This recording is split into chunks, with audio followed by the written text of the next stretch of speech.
같은 동네에 비슷한 나이의 두 사람이 살고 있었습니다.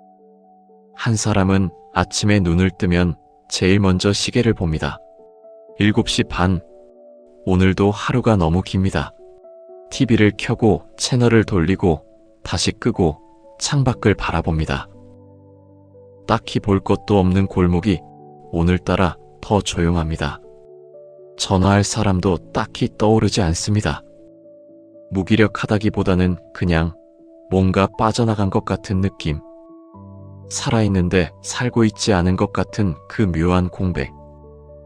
또 한 사람은 같은 시각, 같은 아침에 눈을 뜨면 제일 먼저 오늘 할 일이 떠오릅니다. 어제 쓰다만 일기를 마저 써야 하고 베란다 화분에 물도 줘야 하고 오후엔 동네 복지관에 가는 날입니다. 서두르는 것도 아닌데 하루가 촘촘합니다. 저녁이 되면 오늘도 아쉽습니다. 시간이 또 이렇게 가버렸구나. 두 사람은 건강도 비슷하고 형편도 비슷하고 자식 수도 같습니다. 사는 동네도 같고 나이도 1살 차이입니다. 그런데 한 사람에게 하루는 너무 길고 다른 한 사람에게 하루는 너무 짧습니다. 도대체 무엇이 다른 걸까요? 오늘 그 차이에 대해 이야기해 보려 합니다. 1부. 즐거움은 상황이 아니라 태도다.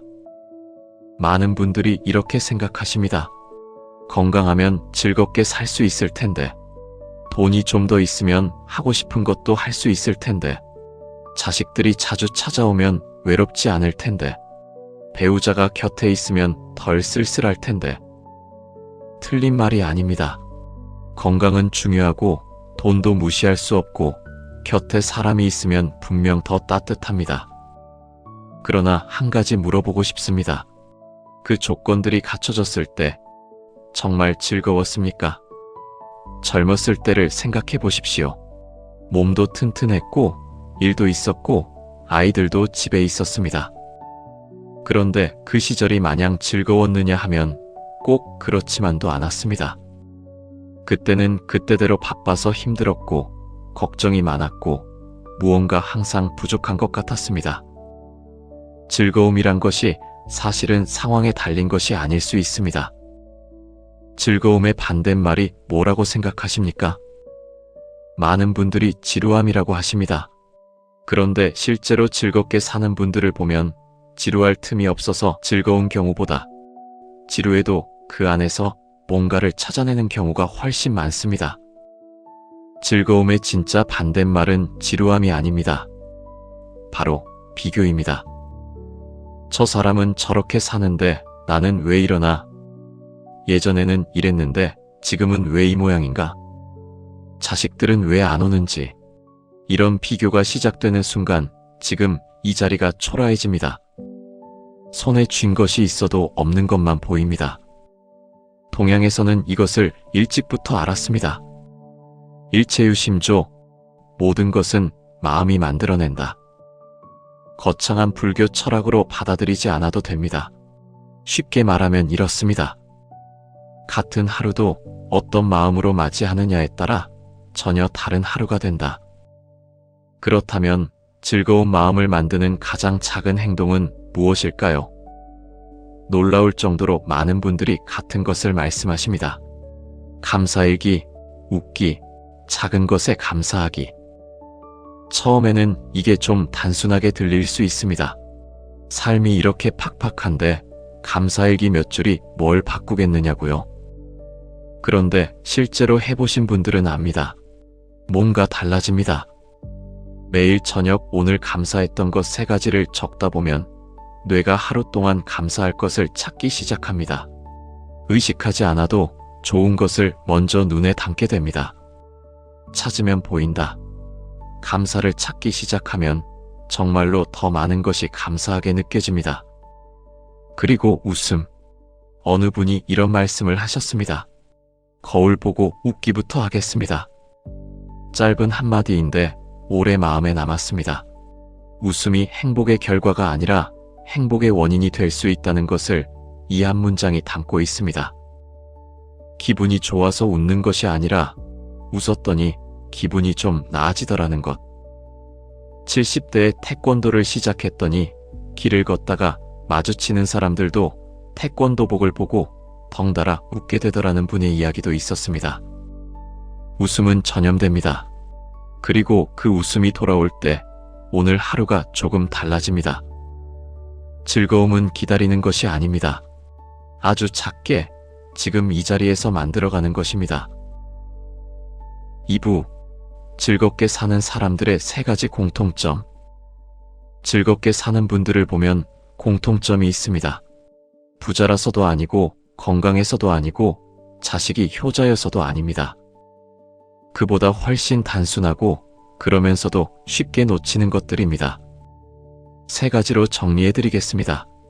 첫 번째 공통점, 몰입할 무언가가 있다. 어떤 분은 포켓볼을 치시고 어떤 분은 텃밭을 가꾸십니다. 어떤 분은 우주론을 공부하시고 어떤 분은 손녀와 강아지를 산책시키십니다. 내용은 제각각입니다. 그런데 이분들이 공통적으로 하는 말이 있습니다. 시간이 훌쩍 가버립니다. 시간이 빨리 간다는 것, 이것이 바로 몰입의 신호입니다. 완전히 빠져들어서 자신을 잊어버리는 상태. 배고픈 것도 모르고 시간 가는 것도 모르고 잡념도 사라지는 그 순간, 이 상태가 인간에게 가장 깊은 만족감을 준다고 했습니다. 중요한 것은 무엇에 몰입하느냐가 아닙니다. 몰입 자체입니다. 포켓볼이어도 되고 바둑이어도 되고 화분이어도 됩니다. 77세에 우주론과 양자역학을 공부하시는 분이 이런 말씀을 하셨습니다. 인생의 모든 의문점에 대한 답이 이 안에 있네요. 공부의 내용이 아니라 아직도 알아가는 것이 있다는 그 감각이 그분을 살아있게 합니다. 몰입에는 한 가지 조건이 있습니다. 어제보다 조금 나아지는 느낌이 있어야 한다는 것입니다. 너무 쉬우면 지루하고 너무 어려우면 포기하게 됩니다. 딱 그 중간, 조금 도전이 되지만 해볼 만한 것. 그 균형점에서 몰입이 일어납니다. 그래서 배움이 끝나지 않는 취미가 중요합니다.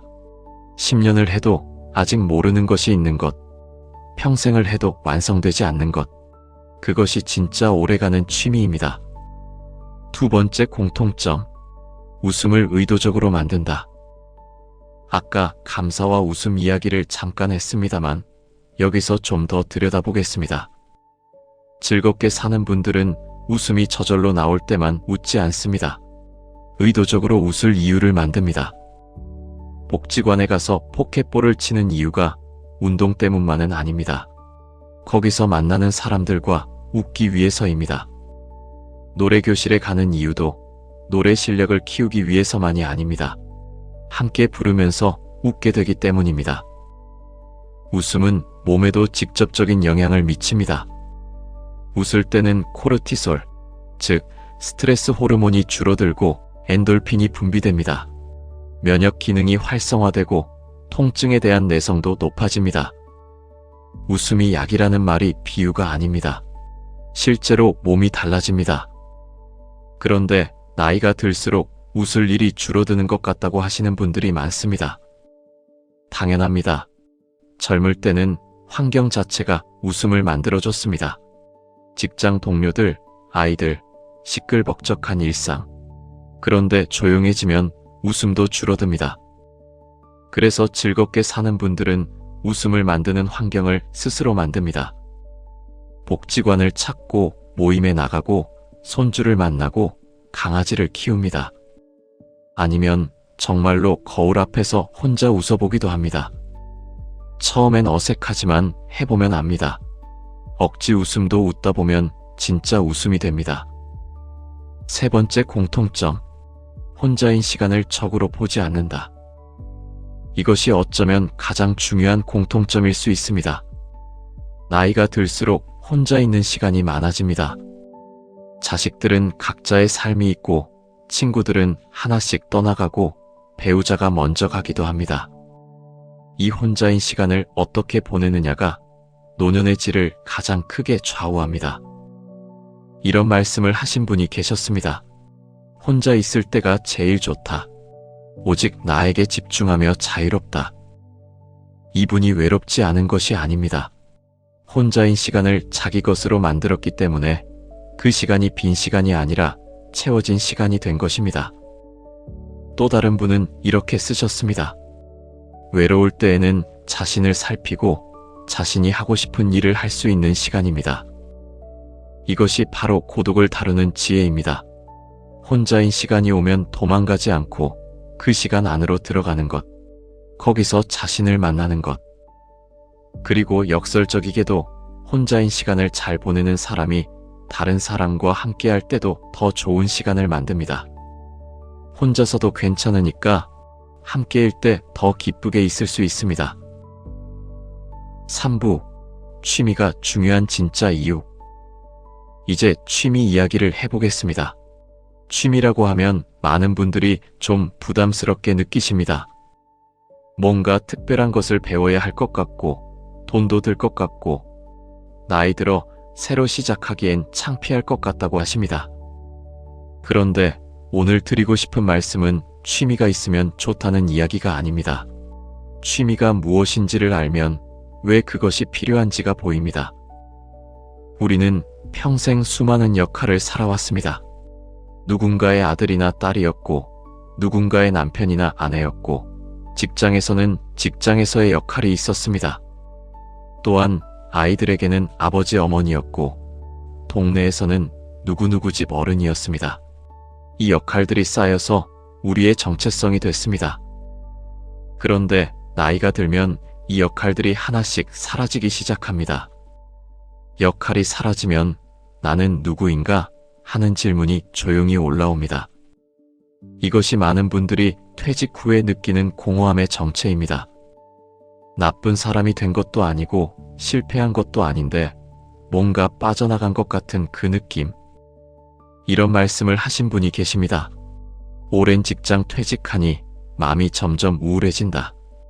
이분이 나약한 것이 아닙니다. 수십 년을 채워온 역할이 사라지면 당연히 그 자리가 허전합니다. 그 자리를 채우는 것이 취미입니다. 그런데 취미가 단순히 시간을 채우는 것이라면 그냥 TV를 봐도 됩니다. 하루 종일 봐도 시간은 갑니다. 그런데 그렇게 보낸 하루 끝에 뭔가 남는 것이 있습니까? 취미와 단순한 소일거리의 차이는 여기에 있습니다.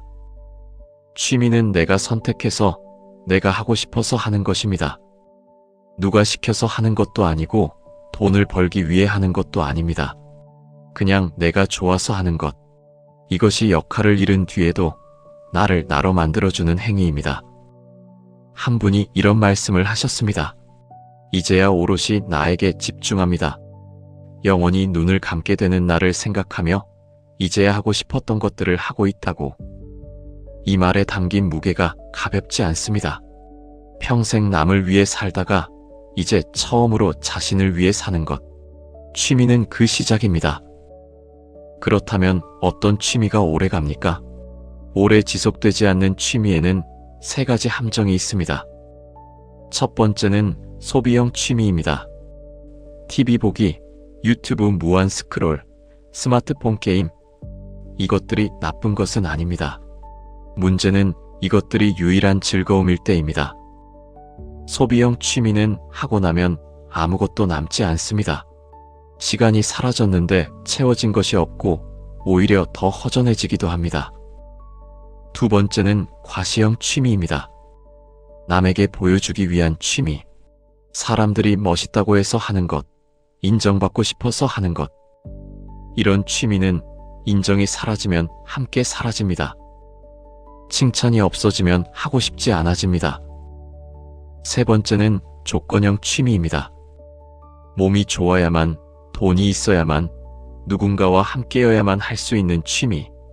골프, 해외여행, 단체 등산. 이것들 자체는 좋습니다.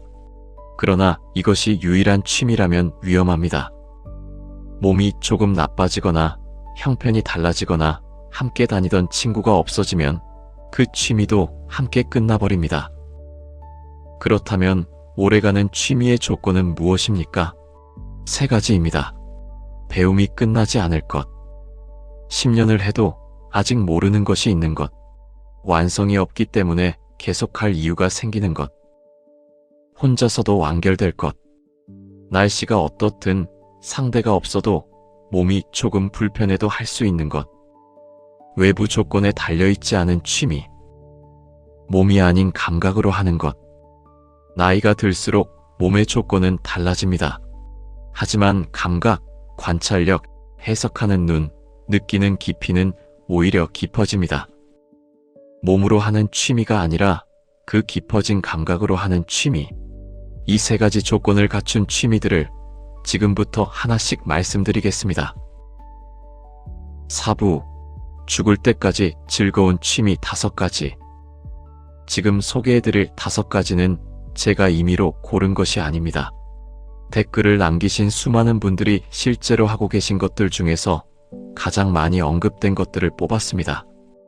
76세 할머니, 84세 할배, 73세 어르신, 66세에 새로 시작하신 분들. 그분들이 직접 검증해 주신 취미들입니다. 첫 번째 취미, 걷기.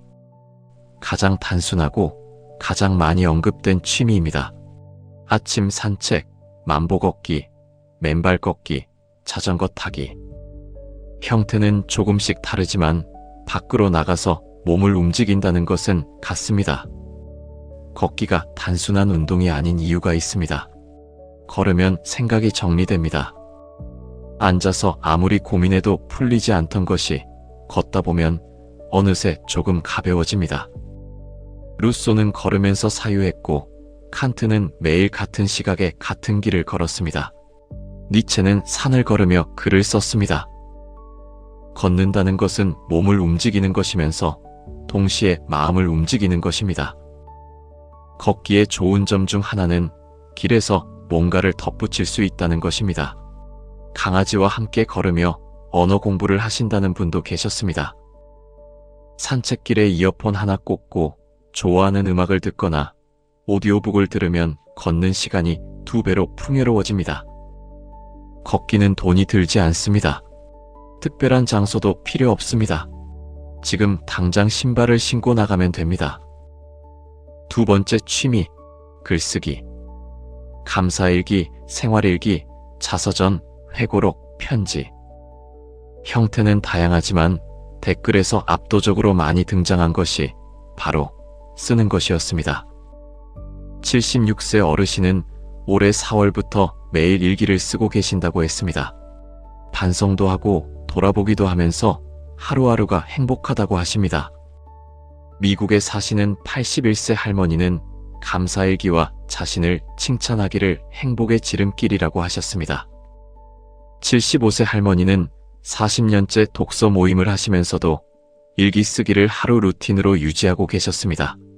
왜 쓰는 것이 이토록 많은 분들의 취미가 됩니까? 쓴다는 것은 생각을 정리하는 행위입니다. 머릿속에 뒤섞인 감정과 생각들이 종이 위에 올라오면 비로소 모양을 갖춥니다. 화가 났던 것도, 억울했던 것도, 기뻤던 것도 펜을 들고 쓰다 보면 조금 달리 보입니다. 쓴다는 것은 자신의 삶을 이야기로 만드는 행위입니다. 글쓰기는 뇌에 강한 자극이 됩니다. 무엇을 쓸지 생각하고 언어로 표현하고 손으로 옮기는 이 과정이 뇌의 여러 부위를 동시에 활성화합니다. 인지 기능을 오래 유지하는데 글쓰기가 효과적이라는 연구 결과들이 많습니다. 그리고 무엇보다 자신이 살아온 이야기를 쓰는 것은 그 자체로 의미 있는 일입니다. 자서전이라고 하면 거창하게 들리지만 가장 오래된 기억 하나를 꺼내서 쓰는 것, 감사한 것 3가지를 적는 것, 다시는 보내지 않을 편지를 쓰는 것, 이것이 자서전의 시작입니다. 시작이 어려우신 분들께 드리는 방법이 있습니다. 오늘 있었던 일 중에 좋았던 것 하나, 힘들었던 것 하나, 내일 기대되는 것 하나, 이 3문장으로 시작해 보십시오. 처음엔 어색하지만 3일만 써보시면 쓰지 않은 날이 허전해집니다. 세 번째 취미, 식물 키우기. 이웃집 텃밭을 빌려서 소작농을 하니 1년이 즐겁습니다. 이 댓글 하나가 식물 키우기의 본질을 다 말해줍니다. 하루가 아니라 1년이 즐겁다. 식물을 키운다는 것은 기다림을 배우는 일입니다. 씨앗을 심고 물을 주고 볕을 맞추고 아무것도 변하지 않는 것 같은 며칠을 보내다 보면 어느 날 작은 새싹이 올라옵니다. 그 작은 녹색점 하나가 주는 기쁨은 경험해보지 않으면 설명하기가 어렵습니다. 내가 이것을 살렸다는, 내 손에서 이것이 자랐다는 그 감각. 이것은 단순한 기쁨이 아닙니다. 무언가를 돌본다는 책임감, 살아있는 것을 곁에 둔다는 안정감, 자연의 시간을 따라간다는 느린 리듬. 이 모든 것이 마음에 좋은 영향을 줍니다.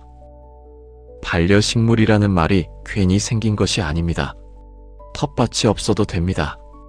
베란다 화분 하나, 작은 허브 화분 하나로도 충분합니다. 방울토마토, 상추, 바질. 이것들은 집 안에서도 잘 자랍니다.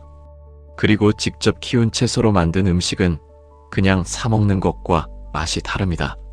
정말로 다릅니다. 75세 할머니는 화초 키우기, 도서관 강좌, 클래식 감상 모임, 독서 모임을 함께 하신다고 했습니다. 식물 키우기는 이렇게 다른 취미들과 자연스럽게 어우러집니다. 아침에 화분에 물을 주고 나서 걷기를 나가고 저녁에 일기를 쓰는 하루. 이것이 구성된 하루입니다. 네 번째 취미, 음악. 음악 감상이 아니라 음악 만들기입니다. 듣는 것이 아니라 연주하는 것. 73세에 기타를 배우고 계신 분, 66세에 피아노를 시작하셨다는 분, 84세에도 아코디언을 연주하시는 분. 이분들이 전문 연주자가 되려는 것이 아닙니다. 그냥 좋아서 하시는 겁니다. 그런데 이 취미가 왜 이토록 많은 분들에게 사랑받습니까? 악기를 연주한다는 것은 손과 뇌가 동시에 움직이는 행위입니다. 악보를 읽고 손가락을 움직이고 소리를 듣고 다음 음으로 넘어가는 이 과정이 뇌 전체를 깨웁니다. 음악을 듣는 것과 음악을 만드는 것은 뇌에서 활성화되는 부위가 완전히 다릅니다. 연주는 듣기보다 훨씬 더 깊이 뇌를 자극합니다. 그리고 악기에는 끝이 없습니다. 10년을 쳐도 아직 배울 것이 있습니다. 완성이 없기 때문에 계속할 이유가 생깁니다. 오늘 한 소절을 제대로 쳤을 때 그 작은 성취감, 어제보다 조금 나아진 그 느낌, 이것이 계속하게 만드는 힘입니다. 악기가 어렵게 느껴지신다면 가장 쉬운 것부터 시작하십시오. 우쿨렐레, 오카리나, 하모니카. 이런 악기들은 배우기가 상대적으로 어렵지 않고 작고 가벼워서 어디서든 꺼낼 수 있습니다. 노래 교실도 좋습니다. 악기가 아니더라도 목소리로 음악을 만드는 것은 충분히 의미 있는 취미입니다. 다섯 번째 취미, 배움. 마지막이지만 어쩌면 가장 중요한 취미입니다. 70대의 역사 공부, 그림 그리기와 명상, 영어 공부를 하시는 분도 계셨습니다. 시간이 훌쩍 가버린다고 하셨습니다. 이분에게 배움은 의무가 아닙니다. 재미입니다. 단지 알고 싶어서 합니다. 아직도 모르는 것이 있어서 합니다. 이것이 배움 취미의 핵심입니다. 새로운 것을 배운다는 것은 뇌에 새로운 신경 경로를 만드는 일입니다. 나이가 들수록 뇌는 익숙한 것만 반복하려 합니다. 낯선 것을 배울 때의 불편함이 뇌에는 가장 좋은 자극이 됩니다. 외국어, 역사, 그림, 요리, 사진, 컴퓨터. 무엇을 배우는지보다 배우고 있다는 것 자체가 중요합니다. 배움에는 또 하나의 좋은 점이 있습니다. 처음 시작하는 사람이 되는 경험입니다. 나이가 들면 어느 분야에서는 잘 아는 사람이 됩니다. 경험도 있고 노하우도 있습니다. 그런데 그것은 동시에 더 이상 배울 것이 없는 사람이 된다는 뜻이기도 합니다. 새로운 것을 배울 때 우리는 다시 초보가 됩니다. 아무것도 모르는 상태에서 하나씩 알아가는 그 느낌. 이것이 어렸을 때 배움이 재미있었던 이유고 지금도 재미있을 수 있는 이유입니다. 가장 나쁜 시작은 완벽한 준비를 기다리는 것입니다. 완벽한 때는 오지 않습니다. 그냥 지금 시작하면 됩니다. 이야기를 마치며 처음으로 돌아가겠습니다. 하루가 짧고 아쉬운 그 사람에게 뭔가 특별한 일이 있었냐고 물었습니다. 그는 고개를 저었습니다. 오늘도 아침에 일어나서 베란다 화분에 물을 줬고 동네 한 바퀴를 걸었고 집에 와서 커피 한 잔을 마시면서 어제 쓰다만 일기를 마저 썼다고 합니다. 오후에는 복지관에서 기타 연습을 했고 저녁에는 이웃과 잠깐 이야기를 나눴다고 합니다. 거창한 일은 하나도 없었습니다. 그냥 자기 하루였습니다. 그런데 그 자기 하루가 꽉 차 있었습니다. 아무도 시키지 않은 것들로, 아무도 보지 않아도 하는 것들로, 하고 나면 뭔가 남는 것들로.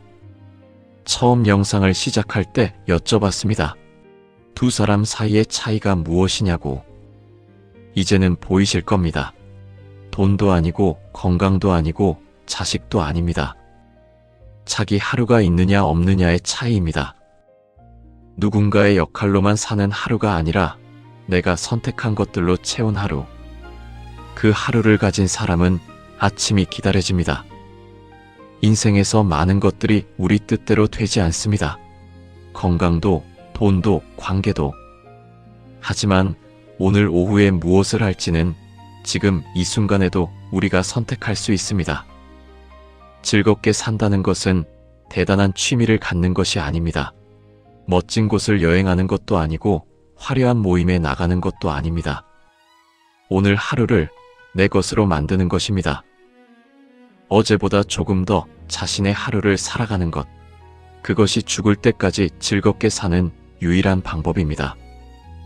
오늘 이 영상을 보신 여러분은 어떤 취미를 갖고 계신가요?